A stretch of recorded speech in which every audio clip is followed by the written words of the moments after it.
Armstrong Tools survived world wars, supplied the military, and held Machinists' trust for 127 years. The one thing it couldn't survive was its own acquisition. In 2012, Bain Capital loaded $1.285 billion in debt onto the business. 5 years later, the brand was eliminated, and 170 workers were let go. What built that kind of loyalty for over a century, and why wasn't it enough? In 1890, a group of Armstrong brothers opened a modest workshop in a backyard shed on Chicago's west side. Their early days centered on making bicycle repair tools and parts, practical items for a city where cycling was booming. The shop was no idle experiment. Within the first year, the brothers set up a retail storefront downtown, selling their handmade tools and components directly to customers. Chicago's industrial pulse was already strong, but Armstrong's beginnings were rooted in hands-on work, not corporate ambition. The brothers built their reputation among local mechanics and cyclists, relying on word of mouth and the reliability of their products. The shed was cramped, but it was enough to launch a business that would outlast 2 world wars and become a fixture in American manufacturing. Every tool that left the shop carried the weight of their family name and the promise of solid craftsmanship, an approach that would shape Armstrong's identity for generations. On February 28, 1893, George Armstrong filed a patent that would set his family's business apart from thousands of other tool makers across the country. The invention was an interchangeable lathe tool holder, U.S. patent number 492,381. At its core, the device used a single forged steel shank, designed to accept a range of cutting bits that could be swapped in and out as needed. For machinists, this was more than a convenience. Before Armstrong's design, each cutting operation often required a dedicated tool, driving up costs and cluttering workbenches with dozens of single-use holders. George's solution let machinists use one sturdy shank for multiple tasks, changing only the cutting tip instead of the entire tool. This meant less downtime setting up machines, lower inventory costs, and more precise work with fewer interruptions. The patent's technical drawing detailed a tapered socket for accurate bit placement and a locking mechanism that kept everything rigid under heavy use. By focusing on durability and efficiency, Armstrong's tool holder quickly caught the attention of machine shops well beyond Chicago. The steady sales of this signature product funded the company's first major expansions and established Armstrong's reputation as a serious player in American manufacturing. By the start of the 20th century, Armstrong's rapid growth demanded more than a workshop or storefront. In 1900, the company moved into its first dedicated factory, a sign that handmade tools had become the foundation for a full-scale industrial operation. Just 5 years later, the business expanded again, opening a 100,000-square-foot, 3-story brick plant at 317 North Francisco Avenue in Chicago's East Garfield Park. The new facility was built for heavy forging, machining, and assembly, supporting a rising demand for the company's signature tool holders and forged wrenches. As the decades passed, Armstrong's footprint continued to shape the city's industrial geography. In 1948, the company relocated its headquarters to a modern site on the northwest side. The address, 5208 West Armstrong Avenue, was more than a location. The city named the street after the company, a rare honor that underscored Armstrong's status as a permanent fixture in Chicago's manufacturing landscape. For generations, the company's brick and steel plants stood as landmarks of steady production, outlasting many of the city's other tool makers. In the hands of professional machinists, Armstrong Tools became a quiet standard. Across machine shops and maintenance bays, their wrenches and sockets carried a reputation for lasting decades, sometimes half a century or more, under daily use. The company's marketing lines, stamped on packaging and catalog covers, didn't mince words.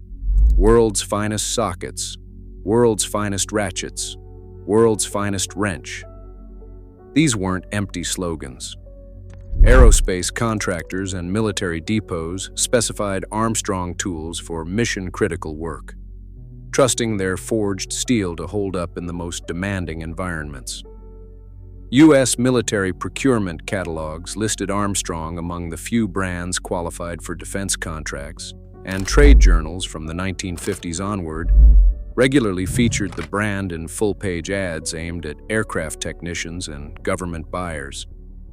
The company's drop-forged wrenches and precision sockets became a fixture on assembly lines and in field repair kits, with machinists often passing down sets to the next generation. In 1974, Armstrong expanded beyond Chicago, opening a second plant in Fayetteville, Arkansas. This new facility focused on socket and ratchet production, supporting both civilian industry and defense needs. Through the late 20th century, Armstrong's reach extended from Chicago's factory floors in Buyout to NASA clean rooms and overseas military bases, grounded in a reputation built on durability, craftsmanship, and trust among those who depended on their tools to get the job done right. In 1994, Armstrong's century of family-led manufacturing gave way to new ownership under Danaher Corporation. No longer a standalone company, Armstrong became one brand within Danaher's broad tool business, sharing space with other established names. 16 years later, another structural change arrived. Danaher and Cooper Industries combined their tool divisions, creating Apex Tool Group in 2010. Inside Apex, Armstrong was grouped with Crescent, Allen, and other legacy American brands, each with its own history but now managed as part of a consolidated portfolio. This shift meant that decisions affecting Armstrong were made in the context of a much larger collection of brands, with priorities set by distant corporate offices rather than by a team focused solely on the Armstrong name. The company's independent identity faded as it was absorbed into a system designed for scale and efficiency, not tradition. In October 2012, Bain Capital stepped into the picture with a deal that would alter the financial foundation of Armstrong's parent company. The acquisition targeted Apex Tool Group, a conglomerate of legacy brands that included Armstrong, for a reported price of about $1.55 billion. But the headline number only told part of the story. To close the deal, Bain financed roughly $1.285 billion of the purchase price with debt, an arrangement known as a leveraged buyout. That meant more than 80% of the money used to acquire Apex didn't come from Bain itself, but from loans secured directly against the company's own factories, equipment, and future earnings. Under this structure, X assets served as collateral for the new debt, and its ongoing cash flow became responsible for making the interest payments. In effect, the company was now working for its creditors as much as for its owners. This left little margin for error. Every dollar not spent on servicing the debt had to be justified, and any downturn in sales or increase in costs would be felt immediately. The pressure to generate cash, and to cut expenses wherever possible became a defining feature of daily operations. For the brands under Apex, including Armstrong, the new reality was clear. The ability to survive would depend less on product quality or legacy, and more on the relentless demands of a debt-driven financial model. The Armstrong and Allen brands were eliminated in a single corporate announcement in 2016.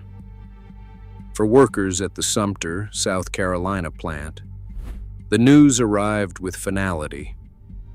Production would end on March 31st, 2017. That day, after 127 years of continuous manufacturing, the last Armstrong tool left the line. The shutdown was not the result of a failed product or a lost contract, but of a financial calculation made far from the factory floor. 170 skilled machinists and assemblers were laid off, their jobs erased in the name of portfolio realignment and debt service. For generations, Armstrong's reputation had been built by hands like theirs. Now the company's legacy was reduced to a line item in a cost-cutting plan. The closure ended more than a century of American toolmaking, leaving behind empty workstations and a vanished brand. Apex Tool Group's financial structure began to buckle under the weight of its own debt. Leverage climbed to nearly 10 times EBITDA, an unsustainable level for any manufacturer. Moody's responded by downgrading Apex's credit rating, pushing it close to junk status. By 2025, Bain Capital no longer held control. The company's lenders took over after a debt-for-equity swap, erasing Bain's stake entirely.